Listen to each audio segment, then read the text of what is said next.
So what I'm going to talk about, and it's a pleasure to be here. I want to thank the Georgia Cotton Commission for hosting the meeting, all of the board members of the Georgia Cotton Commission board for doing this. I think it's great to get to come over, and just to have the meeting and the attendance here is really, really good. So appreciate it. So time of year for me, what's really nice is here we get to talk about some of the end of season stuff. Usually if you listen to me talk, we're going to talk about preseason, end season management, etc. And so here I wanted to talk about end of season irrigation management, the implications of that, etc. And so we're at, and actually kind of what Camp did, but a little bit different perspective. Where do we currently stand and what do we need to be looking at moving forward? So it's not working. Let me see. There we go. All right. Goodness gracious. So for mine, and I'd like to see a few more come in the room. If we can get, maybe they'll come on in. But for mine, we do have a survey on, this is part of a larger scale ag technology grant that some of us are on. And so what this is a technology perception survey. And so if you don't mind taking this survey, so what's going to happen, I'm going to donate a little time when I talk to let y'all do it. And I'm going to talk you through it, but if you take the survey, you're going to be entered into a drawing, and by the end of my talk, if our technology works right, we're going to draw a name, and I'll have it by text message by the end, and you're going to get a Leatherman Wave Plus. So I don't know, look that up, but I guarantee you, looking at it, I almost stole it. Ed and I were looking at it, thinking about stealing it. I think this is like $150, $200 Leatherman. It's not one of the cheaper ones. So this is a really nice giveaway. So scan that QR code, and let me talk you through it. I'm going to leave the QR code up, and what this is, and I'm going to have to go to my notes just because this one's this is a little in depth. So while we look at it, I'm going to yell for this one since you're looking at it. While you are taking that survey, there's the questions, I think, about your age, maybe where you're farming, I can't remember. And then there's question 3 and 4, and that's the important ones. So 3 and 4 can be a little bit confusing. I'll let y'all read them, but I'm going to out loud also say this. So what they are, if you put a 3 in there, or the middle, the neutral for question number 3, implies that technologies require the same human effort with or without the technology. So if you go up to 5, that means there's a substantial additional human effort. Does that make sense? That means that this technology is going to really take more labor, more thought, more education, more something for me. If you go put a 1, that means that it substantially reduces human effort. Does that make sense there? So it's like, all right, this is a really simplistic technology that works well. He's got some examples in the survey for that. So that's question 3. If you get confused on it, yell at me while we're talking about it. Question 4, this is a quality of life example. So it's very similar. 3 means there's no change in quality of life. 1 means that we've reduced the quality of life. That means, Camp kind of showed this, but Philip avoided a little bit, but it says an open air tractor, dangerous hailstorm. So Philip just had the rain and the thunder and stuff. He didn't have the hailstorm.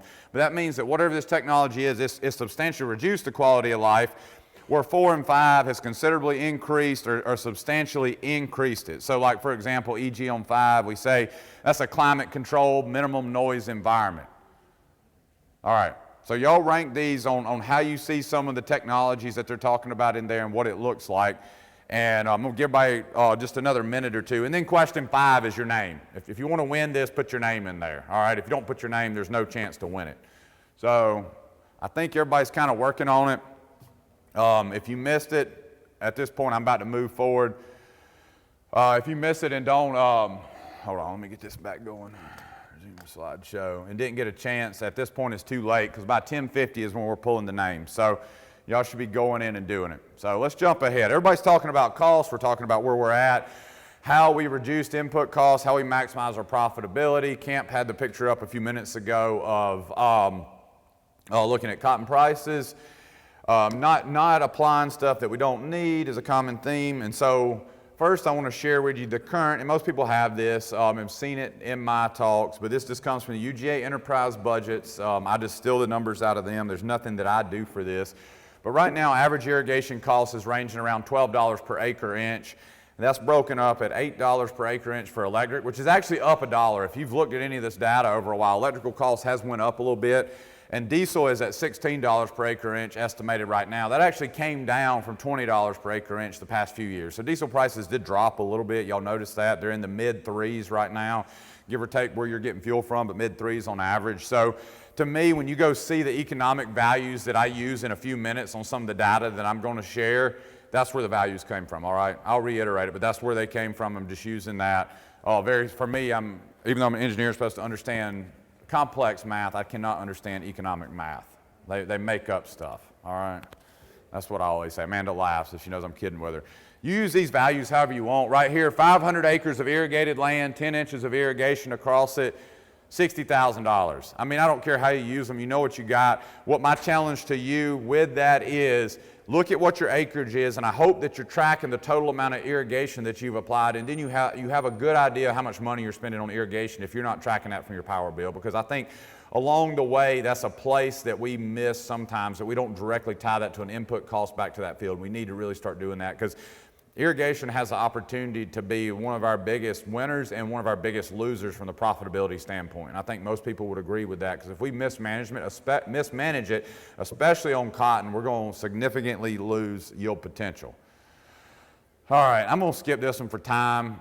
That's just how we design our systems. I think the only thing I want to say about this today is that when you talk to people, and the common theme yesterday, the common theme that we see when we talk about irrigation in the state of Georgia is generally it's not designed, or our systems are not designed to be fully irrigated. And what I mean by that, it's designed to be supplemental usually, ideally that we're getting rainfall. So what really sucks is when we get in a situation where we're not getting enough rainfall and we start to fall behind and we cannot keep up with our irrigation system due to that design. So this just gives you a little bit better idea on where that design needs to be. Again, we don't need to spend a lot of time on it today, moving to the end of the season. Current water requirements, that's just the water use curve, that's in the production guide. What I really want to show here is where we stand, and yes, I went in and I did estimated planting dates for this region and where we stand as of today. So I went on the calendar and said this is where we should stand. The one I didn't capture was Phillips' March 28th planting date in there. But actually I kind of did. If you look at where I have those on this slide, this is a 4-week window. So if you go to the center, that would be May 1st, so 2 weeks earlier and 2 weeks later. So y'all can look and see where you stand right now. So if you're in early planted cotton, guess what? We're over the peak of the water use curve. We're moving in on the downfall. We're actually just crossed the peak of that curve. Somewhere in there if you were mid-April planting. If you planted average May 1st or during the month of May is what that green box represents, you're moving into peak water use right now. So very strongly I urge you not to fall behind. I know we got a lot of rain last night in East Georgia. That don't mean we got a lot of rain across everywhere in the rest of the state. So keep that in mind. And if you planted in June, you're climbing to peak water use right now. So if you were very early June, you're sitting right here. If you were really middle June, you're sitting right down here, not needing a lot of water yet, but it's going to ramp up very, very rapidly. So depending on what our environmental conditions do in the next few weeks is really going to change this. So I looked at the long-term forecast, or not long-term, short-term forecast for Tifton while I was sitting over there a few minutes ago, and I think what's a little bit stressful or a little bit alarming to me is that we had a chance of rain on Thursday. We got a little bit today.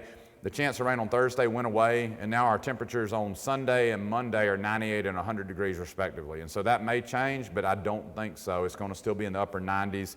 And what is happening, we get up early in the morning, it's real high humidity, but by midday to late afternoon, that heat has dried the humidity out, and we're down to 50%, give or take, humidity on average when you look at that. And at that point, the cotton's shutting down because it's so hot, humidity's so low, we're moving water through, we're having a lot of issues, right? And we really get to the point it's hard to keep up with our irrigation system. So again, don't fall behind. Another way to look at it, if you like it better this way, it's a tabular format. That's in the production guide also. I did the same thing here. I put it on here and moved these around where it's at. So, except I moved the red one in the wrong place. We'll talk about that. So, when we look at the graph that Camp shared earlier, so you saw this for the second time today, this bold position by value, so that should tell you that it's important, all right? Right, it's extremely important when we talk about bold position by value. This was a 3-location average. The data were collected in 2019. you know what, we saw similar data that was collected by Glenn Ritchie in 2005 off of Delta Pine 555, and if I overlaid that data onto here, there's very little difference, all right? And so I'm going to sit there and say broadly, there's very little difference in bulb position by value across most of our varieties, most of our years, most of where we're at. The reason I share this is I'm not talking about defoliation, I'm talking about end of season irrigation management and where we stand. And so Camp put that little red line on there earlier, somewhere up in here, about a third of the way up the plant is where we're at. I know those numbers are hard to see on this. What I look at, first position bulbs, everybody in this room knows what that is and it's easy to see. This is where 72% of my value is by position on the plant. And then we look at nodes 10 and below, that's where 60% of my value is. Actually, node 10 is right here.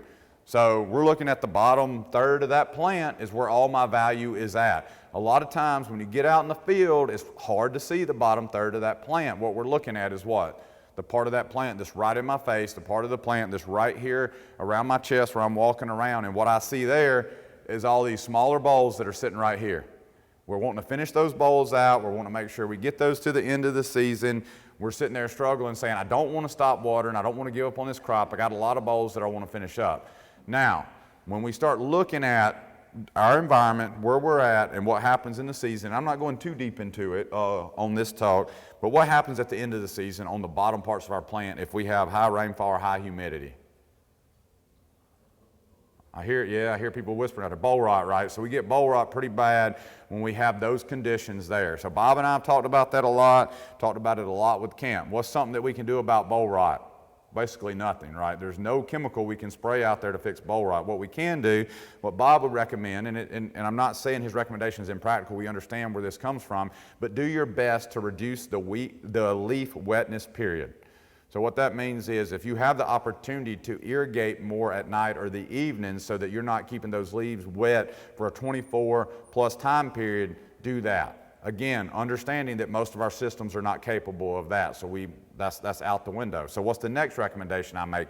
Hey, let's track our soil moisture really, really well, and if we don't need irrigation out there at this time of season, towards the end of the season, let's not put additional moisture down in that canopy that are going to cause bowl rot, okay? And I'm going to share some data with you in a few minutes that shows some of that. So we know the lower bowls, the first position bowls, because they're the older, more mature bowls, are the ones that are going to rot first, the ones that we're going to lose. So we're losing value first off of that plant. So very much so, to me, this slide has multi-purpose, but when I look at irrigation termination data and making a decision on when to walk away from that crop, this is one of the more impactful slides that we have. Again, don't sell yourself short trying to finish a crop that's not going to make you money and sacrifice bowls that would have made you money.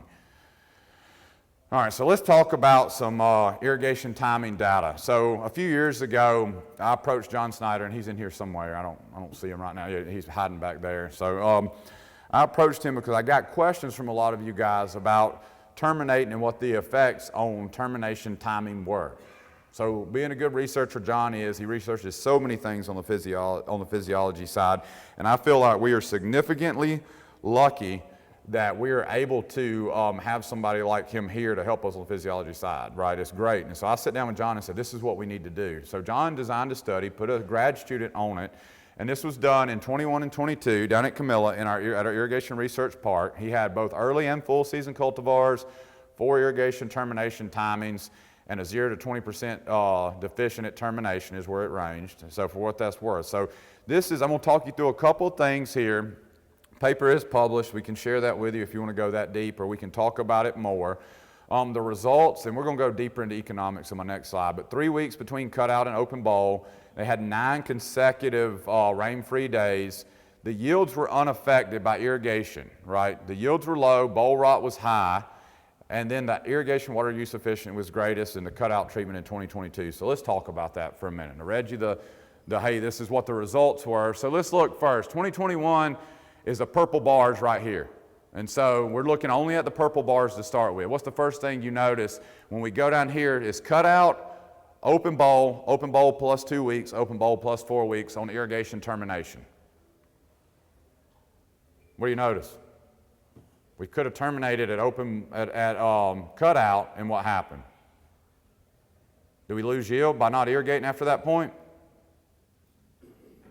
Go read the production guide, and we said we need more data, but we're starting to work on changing a recommendation for that. All right, so that was in 2021. 2021 on the purple data here, there's zero difference statistically in our irrigation water use efficiency. So that says that we most likely, okay, we could argue, well, got enough rainfall at the end of the season that it didn't matter. We just didn't need to irrigate in that particular case, maybe. All right, here's the one that gets a little bit different, and it's kind of hard to swallow, and John and I talked about it a little bit.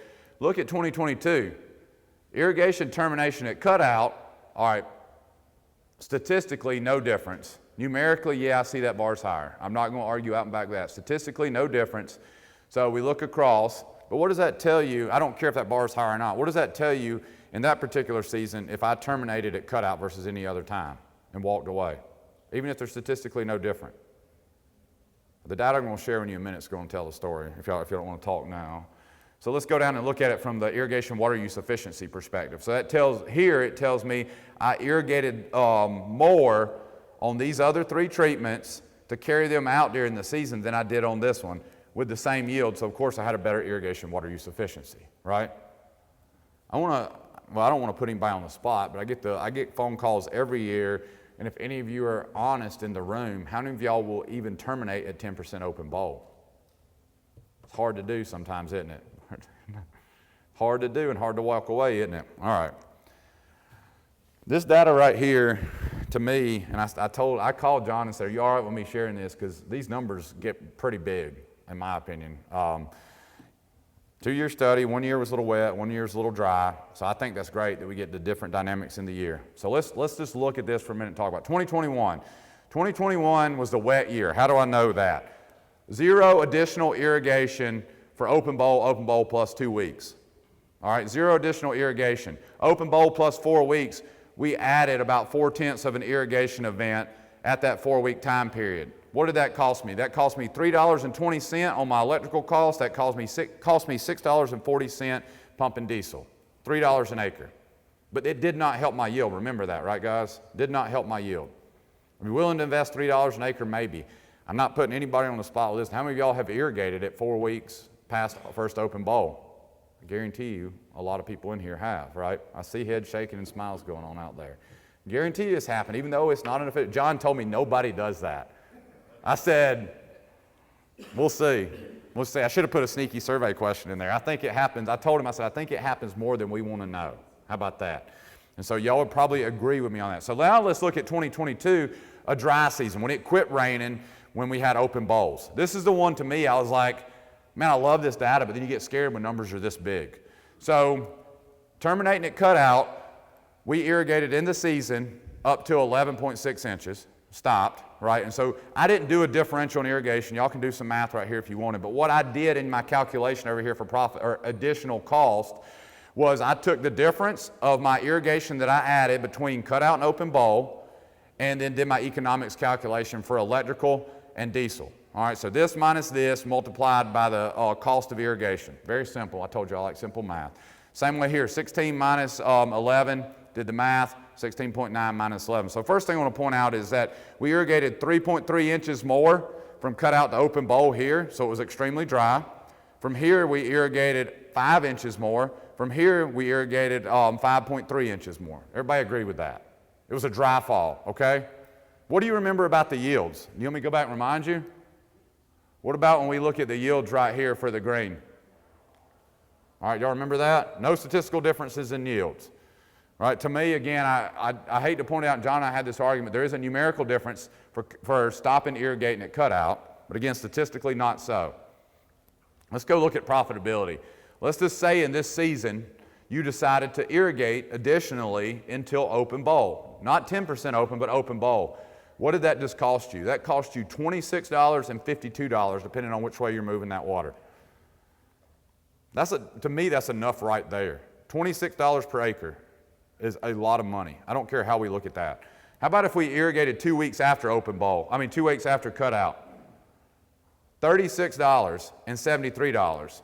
4 weeks after, keeping up with irrigation throughout the week. $42 and $84. All right. Very quiet in here now. Either my data is crazy or y'all are shocked. I don't know. To me, this was so telling. We've got to do more research on this. We are doing more research on this. John has another student working on it now. Is 2 years enough for me to change that in the production guide? No. Is 2 years enough for me to stand here at this conference and talk to you all about it and say we need to start considering shutting the water off earlier in our cotton crop? Yes. All right. So I'm not saying you go do it this year, but let's make better decisions at the end of the season so we're not wasting money out there.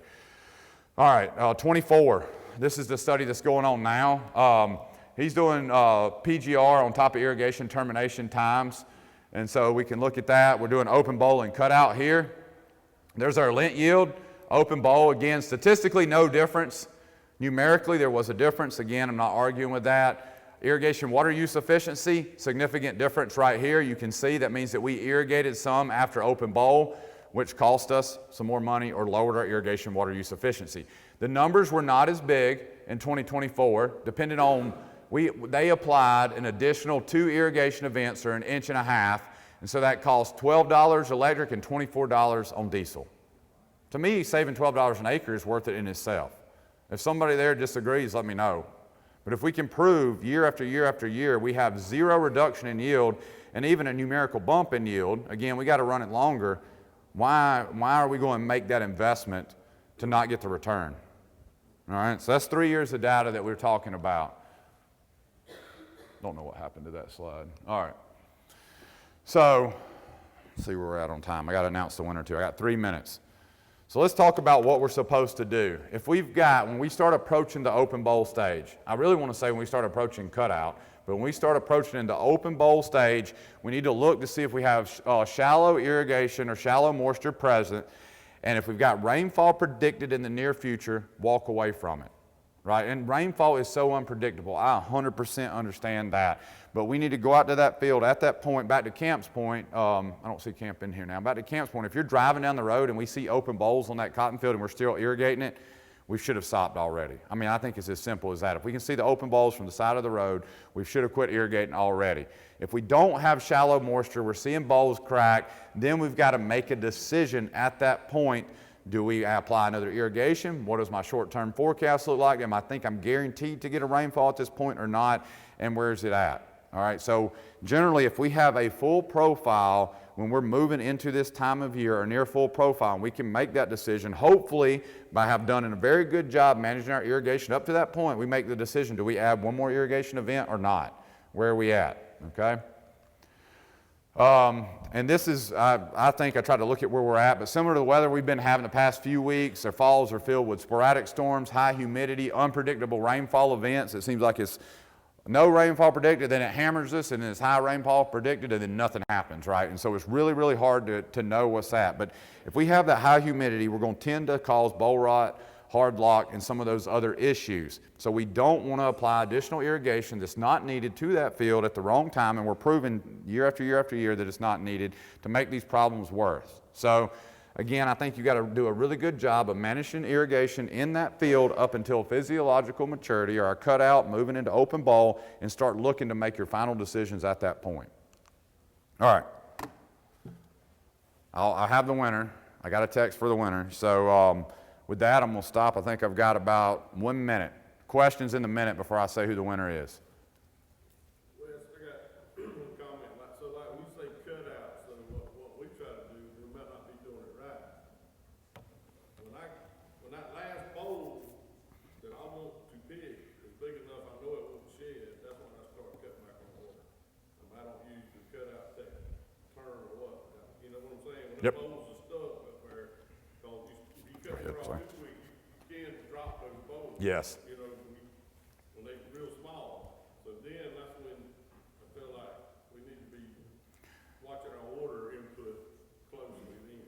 Well, I think to your point, what you're doing is exactly what we need to be doing. You're out there monitoring it, you're looking at it, you're looking at plant physiologically, where it's at, what you're doing, and what needs to be finished off on the crop. I think that's what we need to be doing. I don't mind that cotton dressing once that bowl is stuck. Yep.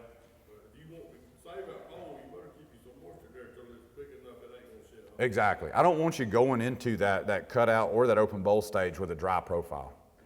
And I think that's the point, that we manage these field trials that you're seeing are managed adequately all the way up into those points when we're terminating.